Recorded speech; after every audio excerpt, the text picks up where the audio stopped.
10 अक्टूबर को हुआ cease fire 28 अक्टूबर को तोड़ दिया गया। 3 हफ्ते भी नहीं टिक पाया डोनाल्ड ट्रंप का युद्ध विराम। इजराइल ने ट्रंप के ऑर्डर की ना सिर्फ धज्जियां उड़ाई बल्कि यह भी बता दिया कि हमास को काउंटर करने के लिए वो किसी भी आदेश का इंतजार नहीं करेगा। 18 दिन बाद गाजा का युद्ध फिर शुरू हो गया और इस बार युद्ध रुकेगा या नहीं, इस बात की गारंटी डोनाल्ड ट्रंप भी पुख्ता तौर पर नहीं दे सकते।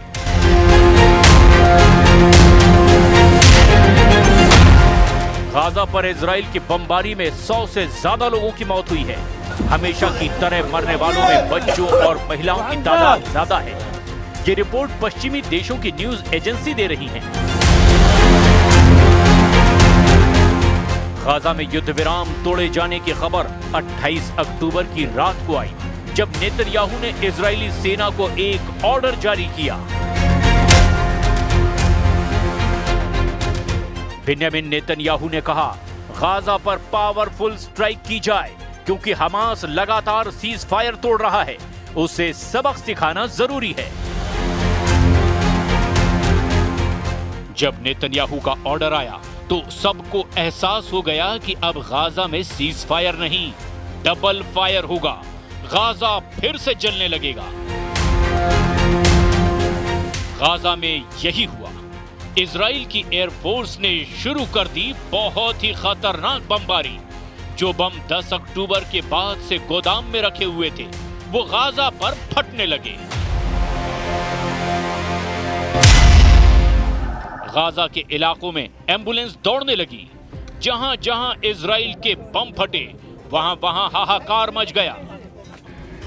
मलबे से लाशें निकाली जाने लगी। जिनकी सांसें चल रही थी उन्हें फौरन नजदीकी अस्पताल में पहुंचाने की कोशिश होने लगी।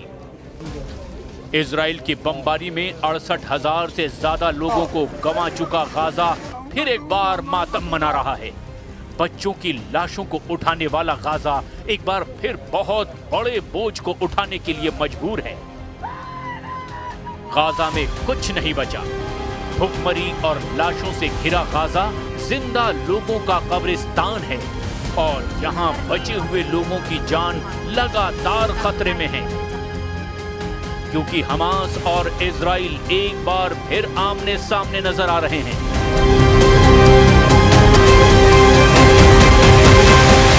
सीज फायर से पहले गाजा में 68,527 लोगों की मौत हुई। इसके अलावा 9,500 से ज्यादा लोग लापता हैं या उनकी लाशें मलबे में दबी हुई हैं। इसीलिए मृतकों की तादाद 78,000 से ज्यादा हो सकती है। वहीं इजराइल की बमबारी में 1,70,000 से ज्यादा लोग घायल भी हुए। वहीं इजराइल की तरफ हमास के हमलों में 1,000 से ज्यादा लोगों की मौत हुई है। इसके अलावा 1,000 से ज्यादा सैनिक या सुरक्षाकर्मी मारे गए हैं। युद्ध विराम तोड़े जाने के बाद हुई इजराइल की बमबारी में 100 लोगों की मौत की रिपोर्ट है, जबकि 100 से ज्यादा लोग इसमें घायल भी हुए। इजराइल का दावा है कि उसने हमास के टारगेट पर हमला किया है, जबकि मरने वालों में बच्चे और महिलाओं की तादाद ज्यादा है। हमास और इजराइल के बीच जारी सीज फायर कैसे टूटा, इसकी वजह एक इजरायली सैनिक की मौत बताई जा रही है, जिसका नेतन्याहू ने बदला लिया है। इजराइल का दावा है कि उसका एक सैनिक जो रफा के इलाके में तैनात था, उस पर स्नाइपर अटैक करके उसे मार डाला गया और ये काम हमास का है। नेतन्याहू ने सोशल मीडिया पर एक सैनिक की तस्वीर के साथ पोस्ट करते हुए लिखा कि इजराइल को उसकी मौत का अफसोस है। जब नेतन्याहू को पता चला कि गाजा में तैनाती के दौरान उनके एक सैनिक की गोली लगने से मौत हुई है, इसी के बाद नेतन्याहू ने गाजा पर हमले का ऑर्डर जारी कर दिया कि हमास को मिटा दिया जाए। हालांकि हमास ने इनकार किया है कि वो ऐसे किसी हमले में शामिल था।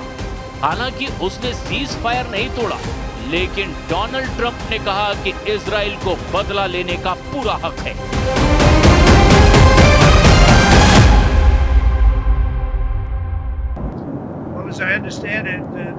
out an Israeli soldier. It was just I just heard about it a little while ago. They killed an Israeli soldier, so the Israelis hit back, and they should hit back. When that happens, they should hit back. Nobody knows what happened to the Israeli soldier, but they say it was sniper fire, and it was retribution for that, and I think they have a right to do that. Trump से खुला समर्थन मिलने के बाद Netanyahu ने भी कह दिया कि अब इजराइल बर्दाश्त नहीं करेगा। हमास के एक हमले का जवाब इजराइल 10 हमलों से देगा।